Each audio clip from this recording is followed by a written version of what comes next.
शादी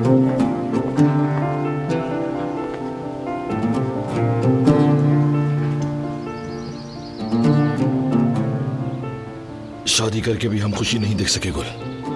कहा था हमेशा खुश रखूंगा तुम्हें, लेकिन मैं नहीं रख सका।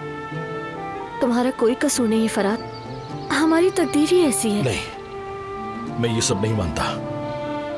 हम एक दूसरे से इतना प्यार करते हैं कि हमारी तकदीर में दुख नहीं हो सकता। इसका बस एक ही हल है, सबको बता देते हैं कि हम दोनों ने शादी कर ली है। चाहे फिर जो भी होगा वो देखा जाएगा। इस बात को और नहीं छुपा सकता मैं। नहीं, हम नहीं बता सकते। आखिर क्यों? वो अम्मी, कहीं ऐसा ना हो हमारी शादी की खबर सुन के कयामत बर्पा हो जाए। और अम्मी को भी हार्ट अटैक आया है, वो तो पहले ही सदमे में है।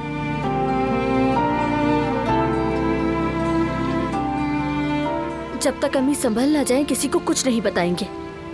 शायद तब तक हालात भी बेहतर हो जाएंगे।